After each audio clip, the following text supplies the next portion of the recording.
Welcome in, everybody, to Leading Off right here on Fantasy Pros. It is me, Joey P. Joe Pisapia. With me is Scott Bachman, and we're coming to you courtesy of BetMGM Sports, the king of sportsbooks. That's right, Scott Bachman. I got all the MLB action to break down for you. A monstrous Luis Robert home run. Wilson Contreras, congratulations on his 100th home run. Everyone's hitting 100th home runs this week. It's very cool. All the milestones going on. Of course, we got the Peanuts and the Cracker Jacks commenting as we always do right here on a glorious Tuesday. Yesterday, my kids got sent home from school early in fear of these terrible storms that did not happen.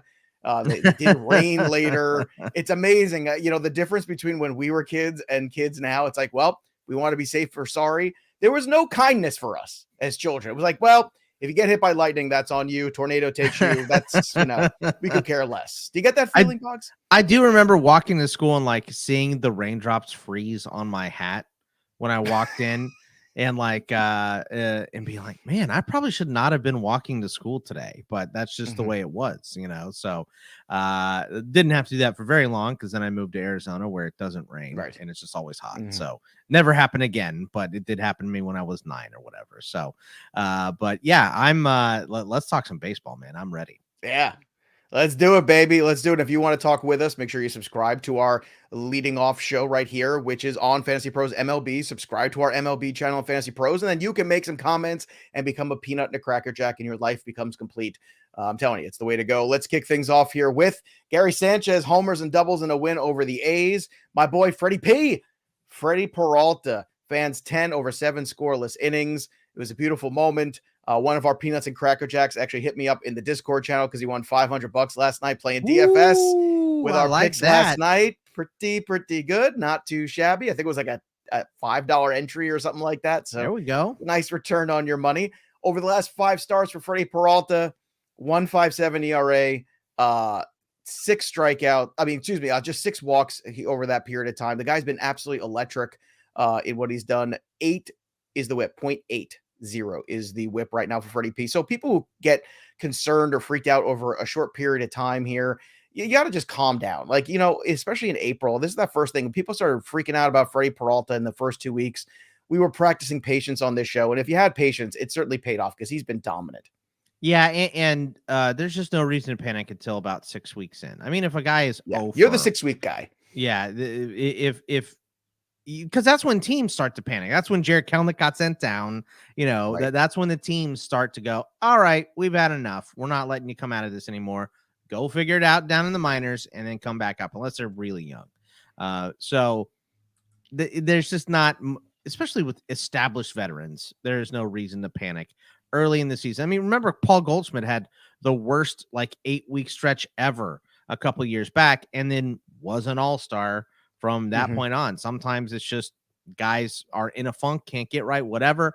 And all I'm saying is if this happened between July and August, we wouldn't even notice, but because it's at the beginning of the season, we notice because we're waiting for all of these numbers to come back. But I think I was most impressed with Johnny Cueto last night. No, Johnny Cueto throws 6 scoreless in his 2022 debut. All right, Boggs, what are your thoughts on Johnny Cueto? All the stuff we said about Jose Quintana, I feel like I'd rather have Johnny Cueto. But I know it's coming. We know it's coming. With these guys anyway, the veterans that have been around for so long, wait a little bit. He looked great last night. I think I'd make him an add in a deeper league. But the other shoe's going to drop. He'll give up 8 at some point or whatever. But I like riding the wave. Johnny Cueto looked good last night.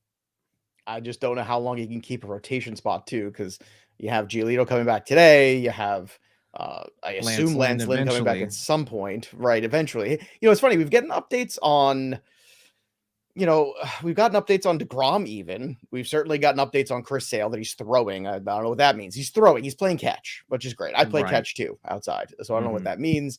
But I haven't heard boo about Lance Lynn, so I'm hoping things start to trickle down. By the way, I missed a Freddie Peralta stat. I just wanted to throw out there. 38 strikeouts over the last 5 starts, just 6 walks. I missed the strikeout total. That's what I was looking for, and I had the number, and I lost it. That's a pretty darn good K to walk ratio. Just want to throw that out there. Luis Robert, Yeah, hit a phenomenal home run, his 10th in the 10th, excuse me, against the White. Oh boy, I'm having trouble today, Boggs. It's the Let me morning. reset. You sound like I do. It's not the morning, it's afternoon for me. It's fine. I'm just overwrought. Let me try this again. Luis Robert, who plays for the White Sox, hit a home run against the Royals in the 10th inning. That So was there a you nuke go. too. It was monstrous. It's funny. I actually cashed out my Luis Robert MVP bet at 30-1 that I was so excited about making in the beginning of the year. I just feel like there's just no way he can get there, no matter how good he is. I'm at that point where I'm looking at my Ohtani bet and my Robert bet. Those are the two AL bets I made. I'm like, anything that's not an Ohtani bet, anything that's not an Ohtani bet is a sucker's bet, even if it's Vlad. Right, and I love Vlad, but I mean, how is anyone supposed to beat him when he's hitting 40 homers and pitching 150 innings? Like, you can't. No one's going to beat that. You can't. It's impossible. Noah Syndergaard, you could beat him. So yeah, this is fascinating because Noah Syndergaard's last start or two, you started to see the strikeout total creep up a little bit. That was very exciting. And then all of a sudden he has this outing with where he gets what, 2/3 of an inning, I think, right? Yeah. He didn't even get out of an inning against the Rangers, no less. Now I understand like these blow up starts happen sometimes, guys who going well. Eric Lauer had a less than thrilling start, but he still struck out a lot of guys. You saw Rodon finally have a bad start. These things happen, but this was really bad. So when you have a pitcher like Syndergaard that you already have concerns with of all these injuries and all this history, and things are going well, is it easy to shrug off this kind of epically bad start? Or is this tougher to get out of your mind when you're trying to evaluate him on your roster? I feel like it's tougher because it's like, okay, if he gives up a blip to the Dodgers or the Astros or the White Sox, like someone with a superb lineup, you're like, okay, he was off. They took advantage. But also with these big games, when you don't last out of an inning, I got to feel like he was tipping. I haven't seen anyone say that yet, but I almost feel like you have to say he was tipping because he looked good in the other start. So I'm not that concerned, but it makes it dicey to start him at any point when he gets rocked by the Rangers. You know what I mean? So it makes it tougher when he gets beat by a team like this. But I got to imagine if he comes out and the next start is okay, I got to imagine they had something on him. I have to imagine I'm going to have to pick up Jonah Heim too. Jonah Heim, the Oldenheim. I picked him up. I picked him up in a couple spots. I have Carson Kelly on the IL in too many spots. So I was going homer at the catcher position. So give me Jonah Heim. He said everything we wanted Mitch Garver to do, Jonah Heim is doing. I know, but Garver is on rehab right now. Like he's coming back, right? So that's my thing. It's like I didn't pick him up because of that, and he had another home run, and I keep staring at him in the waiver wire every week. And every week he's there because nobody picks him up. It's a 15-team league and only one catcher, so nobody has to pick him up. And I don't know. I keep looking at him and I watch him take at bats. I'm like, I like this guy. I'm just worried about the playing time. But I guess a catcher, if you play 3 times and you're good, that's good enough. Probably anyway. Just depends on how many games he plays when Garver comes back. Other injury news: Brandon Lau to the IL with a back issue. Dylan Bundy is going to start today, actually, coming back from the COVID list. Carlos Correa could return during the A series. That just came out recently as well. Jake Odorizzi get hurt again, Carlos Correa, Yeah, God, that massage was a funny injury. It's like he got hurt in a massage. It's my favorite. Yeah. Right. He's not going to be Bill. He's not going to be Robert Kraft getting him when he's older. I knew you were going to go to the Robert Kraft one of all the massage things you could have gone to. You're here. I have to go with Robert Kraft. I know. Come on. Hey, get Robert Kraft, go get a massage. Anyway, Jake Odorizzi, who, by the way, before he exited with the leg injury yesterday, did hit the over on the 3.5K prop. So he got 4.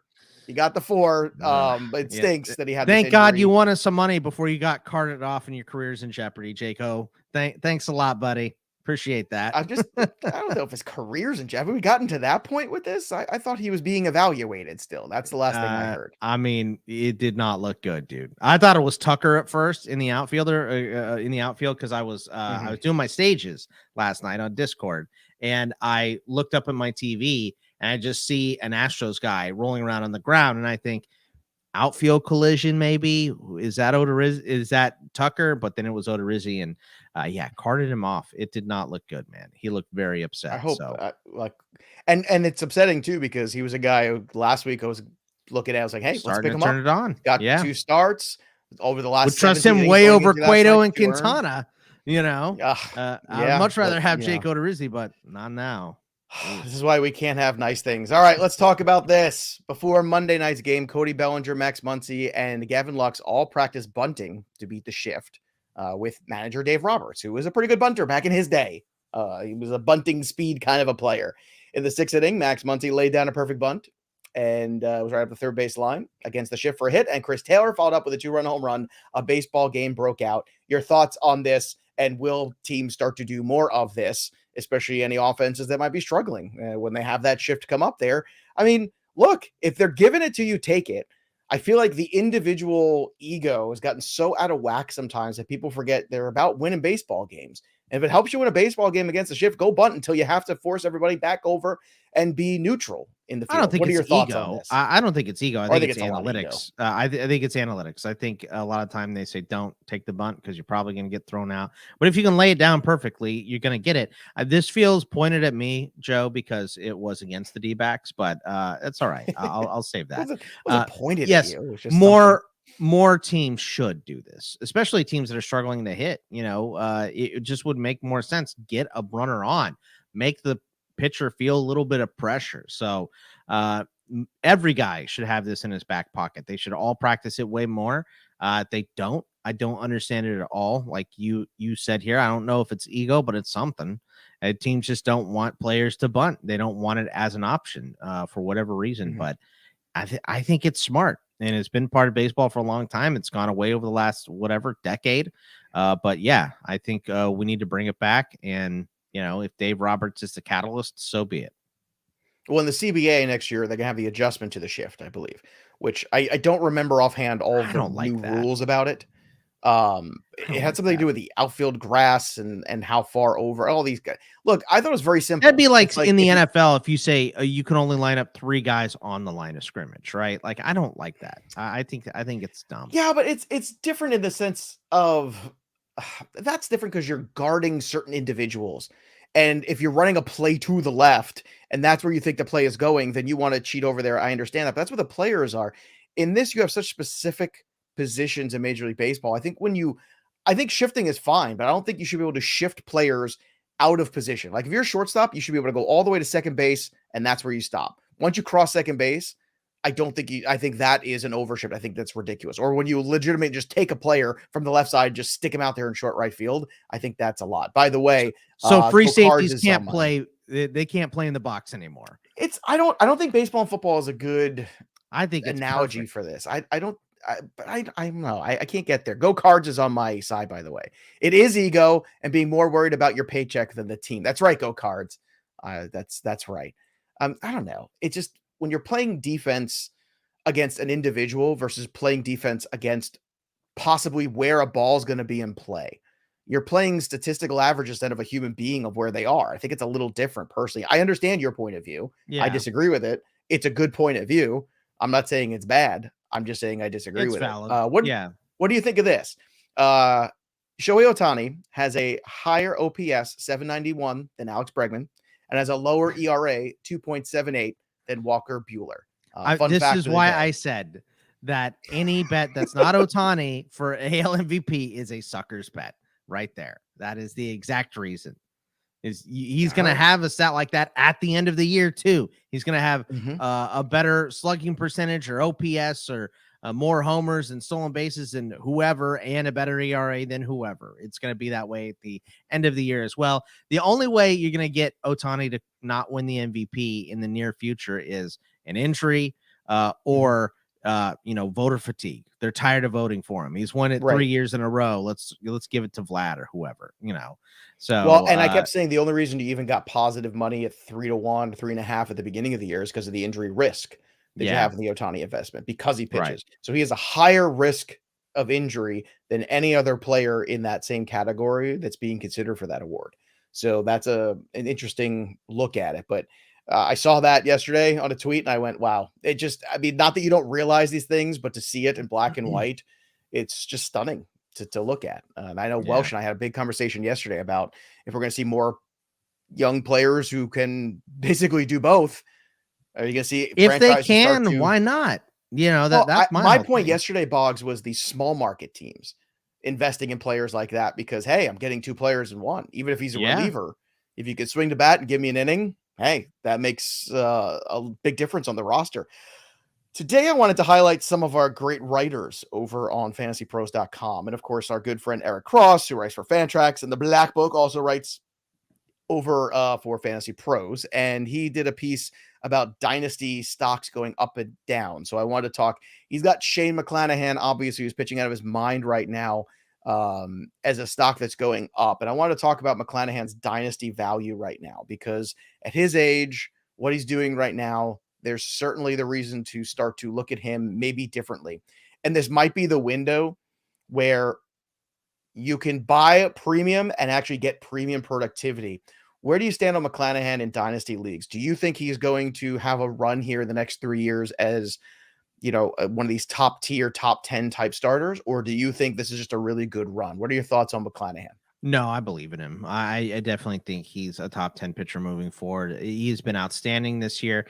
All he has to do is get the innings, a couple of big innings years under his belt and prove that he can do that, which, is bumpy for some guys. It looks like Julio Urias might have been overused a little bit last year and having a little bit of fatigue this season. There are many times that has been an issue as well. So that's really the only thing he has to prove to me.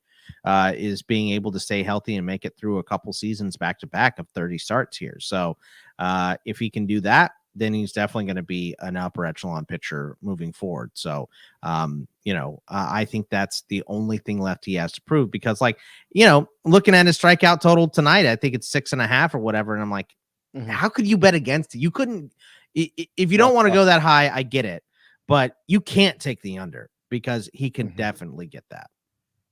Here's some names, okay? Dynasty rankings right now. Corbin Burns, I think we'd agree we'd rather have Corbin Burns. Yes? Yes. Yes. Yep. Okay. Garrett Cole, I think we both still want Garrett Cole. Yes? Yes. Okay. Walker Buehler or Shane McClanahan? I'm going to go with Buehler, but it's slight. Very slight. I'm going to go with Buehler also. Just because of the team situation, right? The Dodgers investment in the team and the quality of everything going on there. And look, just because he's having a bad run here, he's had some very good runs also. Yeah. What about the other two guys in Milwaukee, Brandon Woodruff and my boy Freddie P? Who would you rather have, McClanahan or those two guys? I think I would rather have McClanahan than Peralta. Woodruff is close. Yeah, I think that's where I would probably stick him behind Woodruff.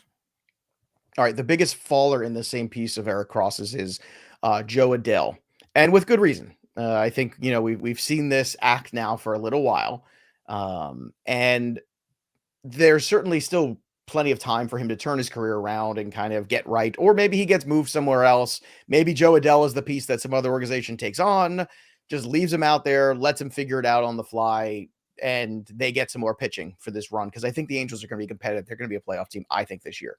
So right now, are you in the camp of get out of Joe Adele business, whatever it takes, take what you can? Or in Dynasty, are you in the, hey, I can buy rock bottom on this guy? And we've seen guys, JD Martinez, for instance, right?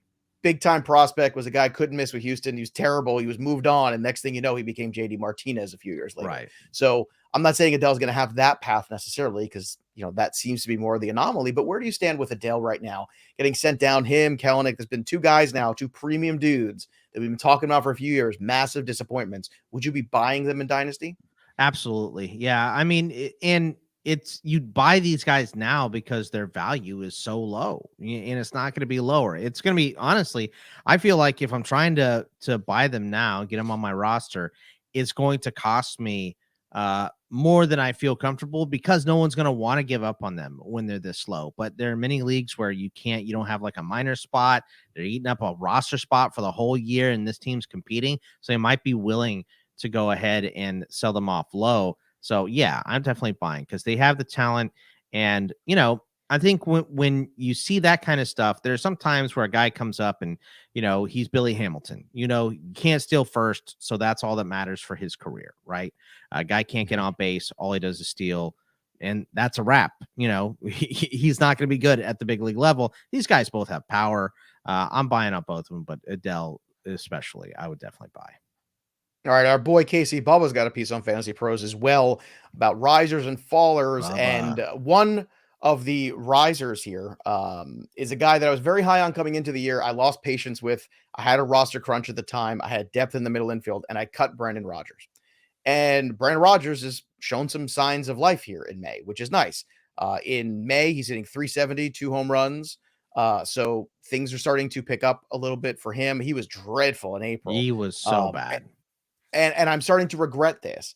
But now here we are in May, and I imagine he's available in some of the more shallow formats. If he is this somebody that you'd be running to the waiver wire to pick up? Do you believe in Brendan Rodgers for the rest of the season? I do. Just, he gets the extra bonus because he's in Colorado, right? So right. Once he figures it out, he's going to power. He's gonna bring some heat for your team. So, but I have no regrets and do not blame you for dumping him at all. He was hitting like under 100. Oh yeah, it was like 83 at one point. And I was like, when someone's I know that I'm miserable, supposed to be patient, but I was worried that they would send him down. Of course, why wouldn't you be? So yeah, I mean, because he walked right up to that line of being completely useless. So I understand anyone dropping him, but yeah, now that he's hitting, you ride the wave on a guy like that, a borderline roster guy. You ride the wave. Mm-hmm. You pick him up, you ride it out until he starts slowing up again, dump him and pick somebody else. That's the way the waiver wire needs to churn. So I feel like Brandon Rodgers is gonna be a guy I'm gonna completely regret dropping in April. I just feel it in my bones with all of my being. Another guy Bubba's pointing out about one of the fallers is Brian Reynolds. He's hitting 143 over the last few weeks. I mean, the walk rate is still 10%. The strikeout rate's at 21. It's weird because he was such a good, consistent player last year. He's hitting 209 with 4 home runs at the start. Now, look, I know it's the Pirates, and I know they don't have a lot of lineup protection in this lineup, and I get all that. I'm still buying Brian Reynolds where I can because I can't. What I watched him do last year, I don't think it's a fluke. I think he's a much better player. Yeah. Now, maybe some people have found out some stuff about him. I think it's one of these bad starts, and he's pressing. Now, I don't feel as confident as I did that Whit Merrifield would turn things around, but I'm still buying Brian Reynolds. What are your thoughts on Reynolds? Yeah, I'm a little worried because if you rostered Brian Reynolds, you did it, for batting average. You do it for the other stuff too, but you're not going to get as many runs or RBI with him playing in Pittsburgh. The homers are okay. There are plenty of guys that can hit 25 homers that are going to be on the wire in pretty much every league. So I am worried about him because the whole reason you roster him is for the main reason you roster him is for batting average. He doesn't have it at all right now. So I think he's going to turn around. He's going to be fine at some point, but it's already gone too long. It's going to look like a down year overall for him because it's going to be real hard for him to hit 300. All right, let's get to the stat heroes yesterday. Tony Gonsolin. It's not going to get better than this for Tony Gonsolin all year. I'm telling you right now, 7 strikeouts for Tony Gonsolin and 2 walks, 6 innings, 2 earned runs. D-backs have the second highest. Pitches. The D-backs have the second highest K percentage in baseball. So look, I'm just telling everybody, Gonsolin, this is it. If you want to package him for something better, this is the start to do it off of. Right now, do it. Freddie P with the 10 strikeouts. Wade Miley, this is the annual Wade Miley Swamp good thing. Starter too. I love it. 7 innings, no earned runs, 6 Ks. You're going to pick him up for the waiver wire, and he's going to have 6 earned runs in the next start. You watch. Sandy Alcantara was fantastic. 1 earned over 8 innings for him with 5 Ks. Your boy Johnny Cueto was excellent. Kikuchi, no earned runs, 6 Ks. 6 innings. Luis Severino, 1 earned against Baltimore last night, 7 Ks. The Klubs, Corey Kluber, 2 earned runs, 8 Ks. It's funny. Yesterday, I was talking to people. They asked me who's a guy to buy low on as a pitcher. And I said the Klubs, because if you look at the deep stats of the Klubs, the K rate's good. The XFIP's pretty good. Like all those indicators are good. Tampa's a good situation. And then he goes out there and has a nice start. So that window's probably closed now. It's because I dumped him in a couple leagues. So everyone who's rostering Kluber, you're welcome. That's on me. Kurt Casale, 2 home runs, 4 ribbies. Anthony Santander, 2 home runs yesterday. Brett Phillips hit a home run. Wilson Contreras, congratulations again on that 100th. Bo Bichette, I had Vlad and said it was Bo. I went back and forth with my home run call. Of course, I was wrong. 3 for 5 for him with the dinger. Donaldson hit a dinger. We talked about Taylor, Chas McCormick. Chas McCormick with a home run, and Ian Happ was 3 for 3. On the bad side, it wasn't just Syndergaard. John Gray had the 4 earned, but he didn't have 8 strikeouts, so I don't really put him in the bad list. This is Mike Mayer being angry about how much I want John Gray to succeed. Aaron Sanchez wasn't great. Dylan Peters, 5 earned and 2/3. He gets the award. Oh, actually, no. Syndergaard gets the award. Dylan Peters gets the runner-up. Here we go. You ready for all the strikeouts? Da-da-da-da. Joey Gallo, 0 for 5 with the golden sombrero. Brandon Belt, 0 for 5 with the hat trick. Same for DJ LeMahieu, 0 for 5 with the hat trick. Yoel Moncada, 0 for 5. Nathan Lowe, 0 for 4. Sal Perez, another 0 for 4 with 2 strikeouts. What's going on with Sally P? Coming into the year, I remember on one of the featured pros articles, we talked about who do you think is going to be overdrafted? And I said Sal Perez. And it's not because I don't love Sal Perez. It's not because I don't think he could hit 30-something bombs again. It's because I think what you saw last year was just everything broke right, and it was awesome. And now he's a second-round investment or even a third-round investment in shallow leagues. And so far, I hate being right about this, but it looks like I'm right. What's going on with Sally P? I mean, his career high homers before last year was like 25 or something. 27, something in that range. It was in the right? high 20s, I think. Yeah. Right. He wasn't close to hitting the 40 that he hit, or however many, 40 plus last year. So, and I know because I traded him for Isaiah Green straight up to the Welsh, and it's going to be one of my worst trades that I've ever done because he was hitting 250 with 3 homers when I traded him last year, and then he ended up with 40, of course, because I'm in a rebuild in that squad. So I think he's going to be okay, and he doesn't have to work everything out behind the plate. He can DH as well, so I'm not too worried about him. I think asking for last year is silly, but I think he's going to be okay at the end of the year. All right, 27 was that high water mark, by the way. Only 3 correct home run calls yesterday. Mayer, unfortunately, was one of them. So I almost don't even want to show the board, Mayer. But I guess I will. So here's the board. Boom, ba-da-da. Still, all I do is one night King of the North up the top, and Blum is at 13. Larry C at 12. So still going strong here. No changes to the leaderboard. It wasn't a great night for home runs necessarily, but Famous Amos and Zerto correctly called Luis Robert. So good on them. So we got to get up there. Let's talk about the betting side today. And of course, that's brought to you by BetMGM, the king of sportsbooks. Special offer for new users. Bet $10, win $200 when you bet on any game, regardless of the outcome. Sign up today and download the BetMGM app or go to betmgm.com. Use the promo code leading off. One word, leading off. That's the code. Bet 10, win 200. It's easy. So go right now to BetMGM. Use that promo code leading off and help us out. Luis Robert on DK today, 1.5 is the total base number. That's at -125. I think that's a smash. Giancarlo Stanton is at 1.5 as well for total bases here against Baltimore. You get even money on him. You get -125 on Judge at the 1.5 total bases on DK, and Whit Merrifield total bases. You get +140, Boggs, +140 on DK. For the 1.5 number on Whit Merrifield, he's heating up, hotter than Arizona right now. Let's go. Logan Gilbert on FanDuel, 4.5 is the K number. We have him projected on FantasyPros at almost 6, -106. It's not terrible juice there. I know it's against Toronto, but come on, Toronto can strike out. We all know this. He's going against Barrios, who's not been good lately. And Xander Bogaerts, the last one. Even money on the 1.5 total bases. Let's go through the starting pitchers. Look, it's not great tonight on the main slate. I'm sticking with Logan Gilbert as my tournament play against the Blue Jays. I think people will shy away from it. It's 10.2. Giolito coming back, 8.5. He's cheap. Take him. Logan Gilbert on FanDuel, 10.1. Or if you want to cheap out, you can go with Alex Cobb on the cheap. He is just 7.1 on FanDuel. All right, let's go to some of the PVB numbers that you've got here. Boggs, what do you got laid out for us? Ketel Marte, 9 for 20 with 2 bombs and 4 doubles against Tyler Anderson. So a little bit of track record there in the late game. Randall Grichuk, 8 for 14, a bomb and 3 doubles versus Alex Cobb. Jose Altuve, 6 for 19 with 3 homers and a double versus Nady Eovaldi. 6 for 8 with 2 doubles for Austin Hayes against Jameson Taillon. Freddie Freeman, 5 for 10 with a bomb against Caleb Smith, and Teoscar Hernandez, 2 for 2 with a bomb against Logan Gilbert. Very nice. Ryan Eberle here, one of our Peanuts and Cracker Jacks, has cracked the Buxton code. He just looked this up. 10 of Buxton's 11 home runs have come on the weekend. So new strategy should be just pick him as your weekend pick, which is what every weekend on Friday, Welsh does, and that's why he is where he is. So God this is bless very baseball, interesting. by the way, for having these stats. This is like in It's Major crazy. League where they're like, he is second in batting average in day games on the road in the month of May.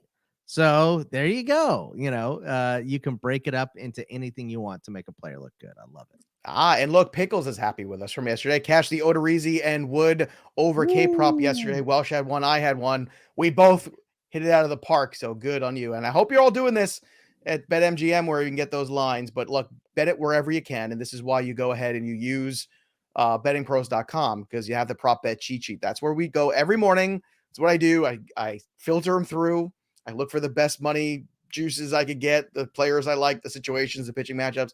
It makes it so much easier than siphoning through all this information. It's all right there for you at bettingpros.com. Lastly, Bogman, it's time to call our shot. I am up to 5 now, I believe. So I am respectable, but not great. Boggs, where are you going for your home run call tonight? I'm going to homer out. Give me Ketel Marte. I've seen him hit a top 10 Ooh. longest homer in Dodger Stadium in my lifetime, and he's got a good track record against Anderson, so I will go with Ketel. All right, I'm going to stay in Boston with Jordan Alvarez tonight. That's where I'm going against Pavetta, so hopefully that works out for me. And if you've got a home run call, just go ahead and make it in our Discord. Join at fantasypros.com/chat. That's where you're going. Again, fantasypros.com/chat. It's free to join, but you have to be a premium subscriber of Fantasy Pros in order to make your home run calls. We are giving away a prize. And speaking of which, our prize for April for the podcast did finally get picked up. So Theon, Nice. good on you. Congratulations. He finally got it yesterday. He got in touch with Blaine. So that Paid is the all taken iron care price. of. Just like at the very end, right? Theon found his ball and came through and got his Vlad Guerrero Jr. signed ball. What is there some other joke in your head? No. You're making about Not no? at all. Oh, Of course not. okay. Not here. All right, then. All right. So if you want to win cool stuff, just let us know because we're giving away free t-shirts to everybody who is the top home run getter for the month here. And at the end of the year, we got that Tatis autograph jersey we're giving away. So that's pretty nice. So I'm telling you, get in there. There's plenty of time to get a lot of home runs. Believe me, you can go on the street and get 10 in a month and be right in this bad boy. That'll do it for us. We'll be back again tomorrow, as always, right here on Fantasy Pros MLB channel. So subscribe. So be part of the fun. Mike Mayer will be here tomorrow as well. He's got Mike Trout on his home run call. Oh, Mike Trout, way to go. Ooh. Anyway, he'll probably Don't hit apologize, 3. Mike. Don't apologize. I'll be miserable when he hits 3 tonight. All right, that'll do it for us. But the story of the game goes on. For Scott Bogman, I'm Joey P. We'll see you next time, kids.